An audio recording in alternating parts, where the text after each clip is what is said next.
You तो हम लोग जो है वो स्टार्ट करने वाले हैं रिवीजन के साथ साथ प्रीवियस ईयर के क्वेश्चंस भी। ठीक है, तो आज से आपको ये प्रीवियस ईयर के जितने भी क्वेश्चंस आए हुए हैं पहले 2010 से लेकर के, ठीक है, 2010 से लेकर के 2020 के बीच में जितने क्वेश्चन आए हैं पहले हम लोग वो सॉल्व करेंगे and then after we will also solve the previous year questions too. Okay, 2001 to 2010।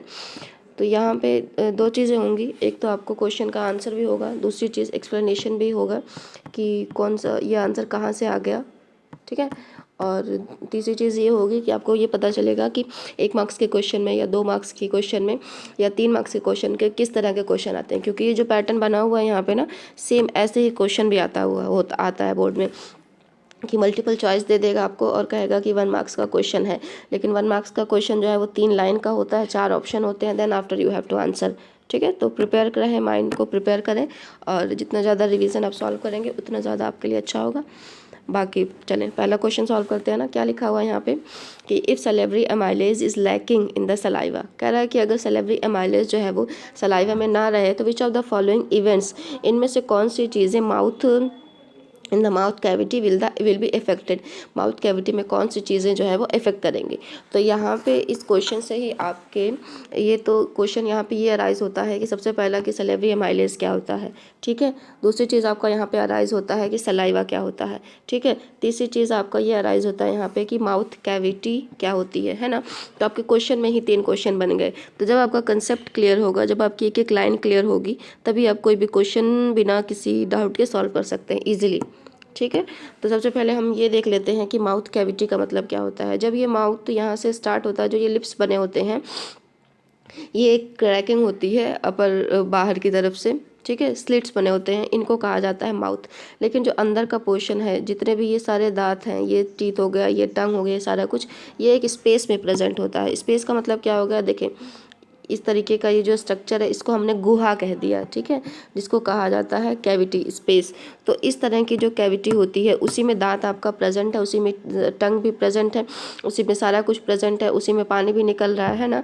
तो इसी कैविटी को क्या कहा जाता है, माउथ कैविटी कहा जाता है। ठीक है, इस कैविटी को क्या कहा जाता है, माउथ कैविटी कहा जाता है। और इसको क्या कहा जाता है, ओरल कैविटी भी कहा जाता है। ठीक है, और इसको क्या कहा जाता है, ओरल कैविटी भी इसी को कहा जाता है। और इसको क्या कह सकते हैं हम, बक्कल कैविटी भी कह सकते हैं। तो यानी कि आपका एक लाइन से बहुत सारे क्वेश्चंस आ गए। ठीक है, और इसको बक्कोफेरेंजियल कैविटी भी हम कह सकते हैं, बक्कल कैविटी भी हमने कह दिया, और इसको हम कह सकते हैं बक्कोफेरेंजियल कैविटी भी हम कह सकते हैं। ठीक है, तो यानी कि कहने का मतलब ये है कि अगर आपका एक टर्म है तो उससे बहुत सारे टर्म अराइज होते हैं, तो सारे टर्म्स आपको जानना बहुत क्लियर ज़रूरी है। तो इसका क्या, माउथ कैविटी को हम और क्या कह सकते हैं, बक्कल कैविटी। ठीक है, ओरल कैविटी, और क्या इसको कह सकते हैं, बक्कोफेरेंजियल कैविटी। ठीक है, ये तो क्लियर हो गया। अब एक चीज़ और मैं बता दूं, माउथ में जो फूड होता है उसको क्या कहा जाता है, बोलस कहा जाता है। ठीक है, आपको ये भी पता होना चाहिए कि माउथ में सबसे पहले डाइजेशन जिस चीज़ का स्टार्ट होता है उसको क्या कहा जाता है, उसको स्टार्च कहा जाता है। तो यानी कि माउथ में डाइजेशन किस चीज़ का स्टार्ट हो गया, स्टार्च का डाइजेशन स्टार्ट हो गया। अब डाइजेशन को कंप्लीट कराने के लिए, केमिकल रिएक्शन को कंप्लीट कराने के लिए, जैसे केमिस्ट्री में आप पढ़ते हैं कि एंजाइम्स की रिक्वायरमेंट होती है, कैटलिस्ट की रिक्वायरमेंट होती है, जो रिएक्शन हो रही है कि ब्रेकिंग होना, हाई मॉलिक्यूल से लोअर मॉलिक्यूल्स में कन्वर्ट होना। तो ये जो ब्रेकिंग हो रही है, रिएक्शन हो रहा है, उसकी रेट को बढ़ाने और घटाने का काम करते हैं। ठीक है, तो एंजाइम जो होते हैं इसमें हेल्प करते हैं। तो अब जाहिर सी बात है, जब फूड का ब्रेकिंग हो रहा है तो कौन सी एंजाइम की रिक्वायरमेंट होगी, यहाँ पे एक एंजाइम है एमाइलेज। ठीक है, और 2-3 एंजाइम भी होते हैं, यहाँ पे टाइलिन भी कहा जाता है एमाइलेज को, है ना।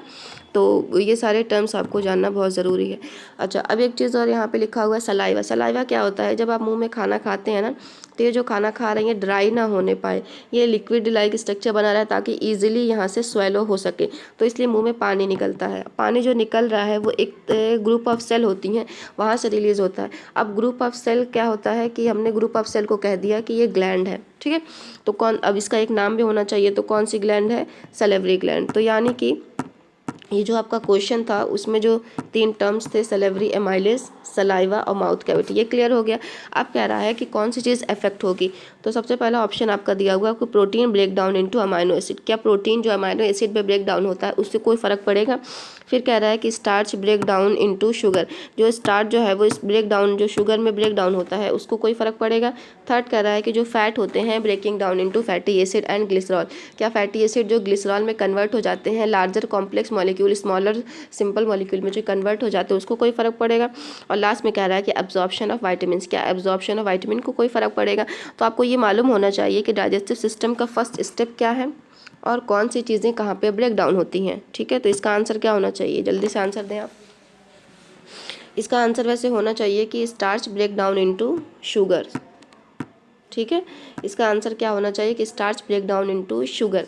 अच्छा, दूसरी चीज़ ये कि जो ये प्रोटीन ब्रेक डाउन हो रहा है अमाइनो एसिड में और फैट जो अमाइनो एसिड में हो रहा है तो ये कंप्लीट डाइजेशन होने के बाद होता है, तो ये तो स्मॉल इंटेस्टाइन में होता है। और एब्जॉर्प्शन क्या होता है, जब डाइजेशन हो गया तब जाकर के आपका एब्जॉर्प्शन होगा। तो ये दोनों स्टेप तो वैसे ही नहीं हो सकते, इसके लिए क्या हो गया, फर्स्ट स्टेप आपका हो जाएगा starch breaking down into sugars. ठीक है, तो यानी कि आपको दो चीज़ें क्लियर होनी चाहिए कि ये किस टॉपिक से क्वेश्चन दिया गया है। तो अगर आपको टॉपिक पता है तो उसका कंसेप्ट भी पता होगा।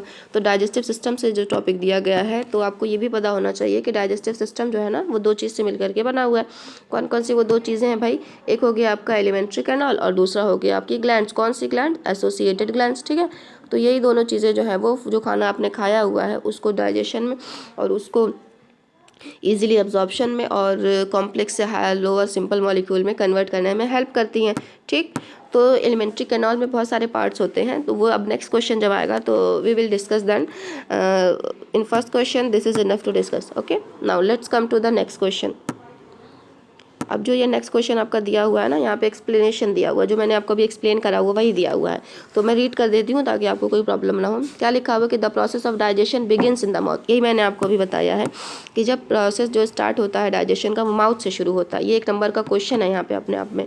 ठीक है, अब माउथ क्या कह रहा है, माउथ कंटेन करता है डाइजेस्टिव एंजाइम्स जिसको कहा जाता है सलेवरी एमाइलेज, और इसके 2-3 नाम है, तो ये 2 नाम आप मुझे बताएंगे कि सलेवरी एमाइलेज के अलावा 2 एंजाइम और निकलते हैं, दोनों के क्या नाम है। क्या सलेवरी एमाइलेज का ही दूसरा कोई नाम है या और कोई है। ठीक है, तो ये आपका क्वेश्चन है यहाँ पे।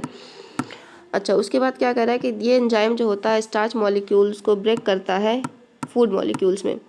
ठीक है, माल्टोज में स्टार्च ब्रेक होता है माल्टोज में, और एमाइलेज के एब्सेंस में सलाइवा क्या होगा, इफेक्ट करेगा break down of starch into simple sugar molecule. तो यानी कि ब्रेकिंग नहीं हो पाएगी ना, जब ब्रेकिंग नहीं हो पाएगी तो एब्जॉर्प्शन नहीं हो पाएगा। ठीक है, उसके बाद कह रहा है कि द फूड जो है फिर पास होकर के कहाँ जाता है, इसोफेगस में। उसके बाद इसोफेगस स्टमक में जाता है जहाँ पे प्रोटीन का डाइजेशन होता है। पेप्सिन और रेनिन ये दोनों जो है वो इनएक्टिव फॉर्म में होते हैं ना, HCl इन्हीं को तो एक्टिव करता है, प्रो रेनिन से रेनिन कर देता है, प्रोपेप्सिन से पेप्सिन कर देता है। और फैट जो होता है वो स्मॉल पार्टिकल्स में ब्रेक होता है बाइल जूस की हेल्प से ना, स्मॉल इंटेस्टाइन में। ठीक है, और किस में कन्वर्ट होता है, फैटी एसिड और ग्लिसरॉल में। अच्छा, सही। और लास्ट में क्या आपका लिखा हुआ है कि absorption of vitamin takes place in small intestine, जो विटामिन का एब्जॉर्प्शन हो रहा है वो स्मॉल इंटेस्टाइन में होता है। तो ये आपका जो एक क्वेश्चन था ना उसका एक्सप्लेनेशन था। अब आप सोचें कि 1 नंबर के क्वेश्चन में 4 ऑप्शन दिए हुए हैं, 4 लाइन का क्वेश्चन दिया हुआ है, तो जो 5 नंबर का क्वेश्चन होगा उसको क्लियरली पढ़ना कितना ज़्यादा ज़रूरी है ना। तो सारी चीज़ें क्लियर रखें, कंसेप्ट अगर क्लियर है तो आपका सही हो जाएगा, बाकी रिवीजन से होगा। ठीक है, और ये जो नेक्स्ट क्वेश्चन है जो कि आया हुआ है 2020 में, तो ये हम नेक्स्ट क्लास में डिस्कस कर लेंगे। ठीक, तो जो क्वेश्चन मैंने पूछा है उसका आंसर दे दिया कि, और बाकी मैं नेक्स्ट कल सेंड कर दूँगी। ठीक है, चलें, okay, goodbye, take care, have a healthy day.